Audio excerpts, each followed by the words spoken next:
Hi, my name is Tamara North, and I am the author of the book 101 Ideas to Develop a Confident and Skilled Child. In the beginning of my book, one of the first concepts that you're introduced to is the concept of putting in and putting out. This concept is used for the child of age 1. It's a simple concept, and it's the first learning material that they're introduced to. Here are a few examples of some containers that the child can put objects in and then take them out. I have a long tube container that's clear and you can see through it, so the child can see the objects dropping in and also when they take them out.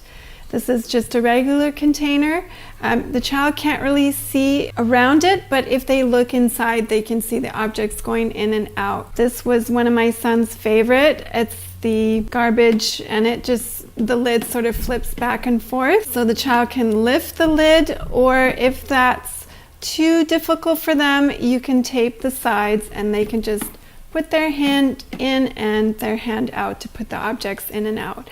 And lastly, I have a Kleenex box with a opening at the top and on the bottom, and the child can drop the objects in, and then it's sort of a surprise when they lift to see the objects underneath. So I'm going to do a quick, simple demonstration of how you would demonstrate this to a child of age 1. So this material I'm going to demonstrate to you is the, again, putting in, putting out concept, which is one of the first concepts in the book that the young child is introduced to. So I usually do this demonstration silent in front of the child, and so my hand gestures will show the child exactly how to use this learning material. So I will do this in silence, and this is what you would do to introduce it to the young child.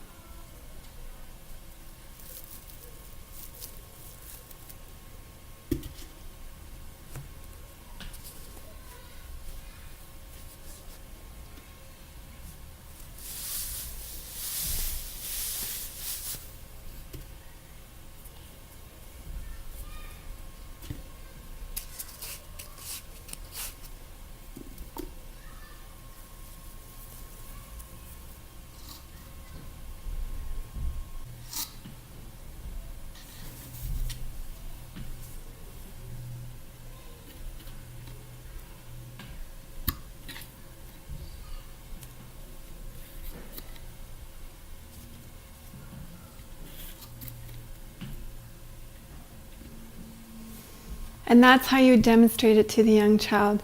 As you noticed, I touched each object, so the child is really focusing on the texture of the object and noticing how each shape is different or how each object feels differently than the other. And as they're putting the objects in, what they're noticing is that they'll perhaps make a different sound. Maybe it'll drop differently than another object. So they're really using their little minds to differentiate between the objects and how they work and how they feel and how they fall into the container. So in the beginning, you use very, very large objects. And as the child's skills progress, you can move towards medium objects and then to very, very small objects. So I will demonstrate a putting in, putting out material with medium objects.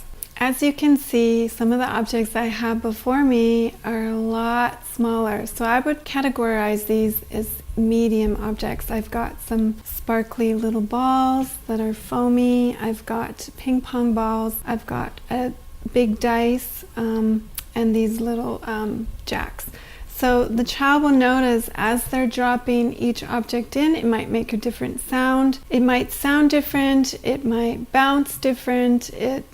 They'll just start to notice the differences how each object works as it falls. So I'm going to demonstrate this material with the medium objects as I would to a young child.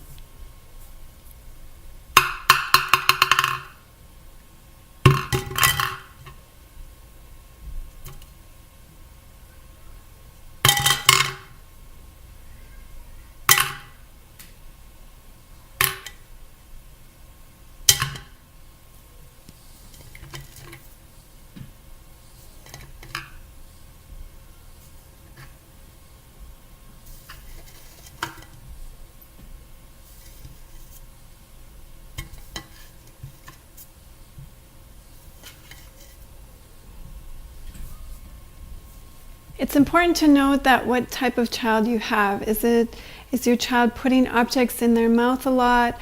Do they not?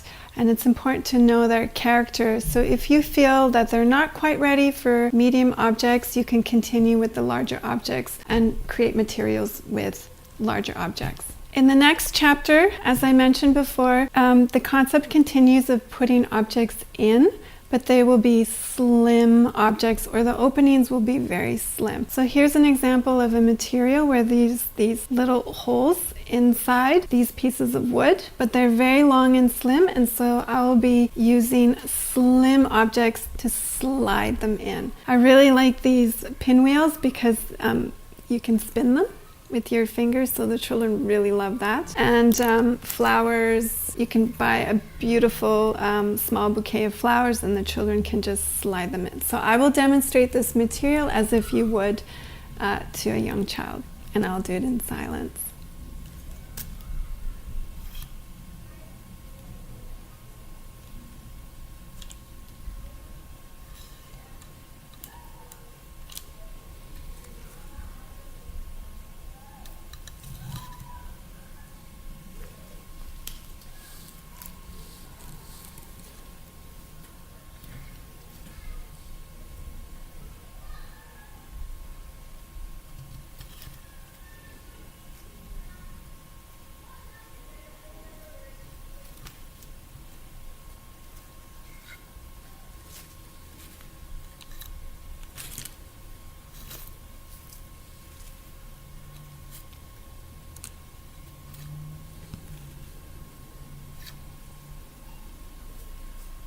You can use this material with 2 pieces or just 1. And the last thing I'd like to mention is it's important to really pause. The child really views your movements, how you're looking at the flower, how you're using your hands to delicately spin the pinwheels. Just really emphasize those movements. You don't have to say a word. Your hands and your movements will speak volumes to the child.